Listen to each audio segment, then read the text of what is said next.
de Longvillers et se nomme Saint-Vigor. Sa construction remonte avant l'an 1211. La particularité de cette église est le clocher. On peut voir qui est désaxé par rapport aux églises qu'on voit actuellement, sauf les modernes. Il se trouve en réalité dans la bras de la croix de l'église. C'est d'ailleurs cette partie qui est la plus ancienne. Alors l'histoire connue de Longvillers remonte à 1198. À cette époque existait simultanément une chapelle aussi grande que l'église, avec 3 autels. Celle-ci se nommait Notre-Dame. Elle est située dans le quartier actuel qui porte ce nom. Alors le quartier Notre-Dame, c'est juste derrière. C'est sorti en face le château pour ceux qui connaissent. Voilà. Autour, il y avait un presbytère, un cimetière, une fontaine. Il subsiste actuellement la fontaine Saint-Roch et les 2 derniers presbytères.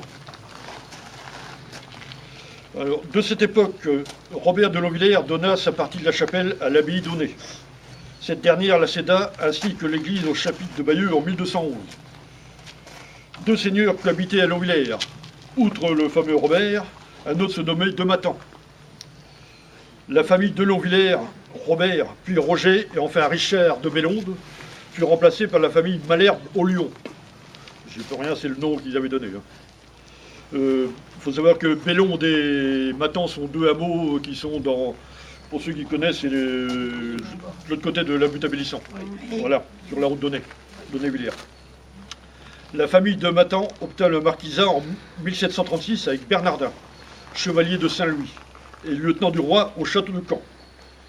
Après la Révolution, le dernier marquis de Matan, Georges, sera inhumé dans la concession perpétuelle ici même, en 1807. Voilà.